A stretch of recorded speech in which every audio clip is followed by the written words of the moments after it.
Earlier today, I received a call from Minister Cyril Ramaphosa informing me that they had been informed by the National Institute of Communicable Diseases that South Africa had now recorded its first coronavirus infected person who had been traveling from Italy and had gone to see a doctor, and the doctor immediately realized that we could be dealing with something serious and sent him in for the various tests and all that. So it's now been confirmed that we have a person within our country who has tested positive to coronavirus. Would like to applaud the capability of the NICD for having acted very quickly and swiftly, and also having informed the minister, who immediately informed me. I informed him that he should go ahead and make the news public in Parliament so that South Africans are immediately informed, so as to avoid fake news spreading around the country, and also to have a level of transparency about this virus that is spreading around the world. We're not the only country that is affected. Many more countries have been affected, and it looks like it will keep on spreading to a number of countries in the world. The key question is whether we are ready and prepared. And just this morning, I was quite impressed with the level of preparedness in terms of being able to identify what it is and immediately having the person isolated. So we are gearing up more and more as a country, and the report I've received from the Minister of Health has demonstrated to me that we can be more alert, and we can go to higher levels of being alert. And obviously we did this in terms of revealing this immediately so that there should not be panic. South Africans should not panic. We should be alert so that if people either show signs of some of the symptoms, they should immediately be able to get medical assistance. And all our medical care people, whether in the private sector and in the public sector, being informed that their alertness in identifying this disease must be at a much higher level.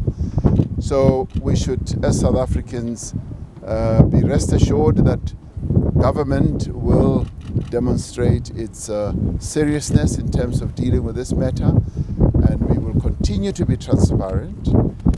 And at the same time, we want South Africans not to panic, because we will continue to ensure that we handle this matter with the necessary care and capability that it requires. So thank you very much. Thank you, Mr. President. So I promised them that we'd take 2 questions, but I think you've been very clear. There are no questions for you. You'll be the only one. Just a quick one, Mr. President. Have you satisfied yourself that the reports you've been given are in fact accurate? Have you sought perhaps the assistance of outside parties to evaluate our systems so that you are really assured that what you've been told is in fact what is true? I'm thinking of that ESCOM situation. Okay. Well, this was revealed to us today, just a few hours ago. And what we would ordinarily do with a situation like this, to be immediately in touch with the World Health Organization. And the minister has done that. We are in constant contact with the World Health Organization, and we also have South Africans who are working at the WHO who keep us up to date about this virus. So the help that we would need to get would in the first instance as a country come from the World Health Organization. But at the same time, there are a number of other countries that have already gone through certain processes in terms of either being alert, containing it, and China is one of those. They have been able, having had the bulk of the people who have been affected, they've been able to show ability to contain it, and we wish them luck in carrying on with that. So we will also be in touch with a number of other experts around the world, and we are just at the beginning of this, but we have been in constant contact with the World Health Organization. So, and we will keep informing South Africans very openly and transparently about the number of steps that we will be taking, because this is it will turn out to be a national crisis, and we do need to keep our people informed. And it will have huge impacts on a number of things. It'll have huge impacts on travel.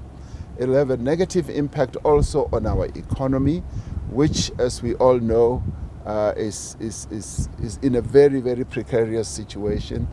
It is already showing signs of having a negative impact on our tourism as well.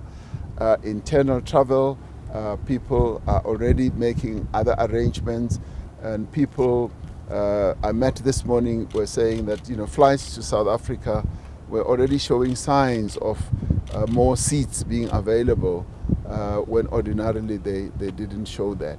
So the effect is going to be big, and South Africans need to be prepared, but more prepared for ourselves, being alert. And there are quite a number of things I'm told we have to do. Wash our hands continuously, and make sure that we keep on doing things like that. So thank you very much. Thank you.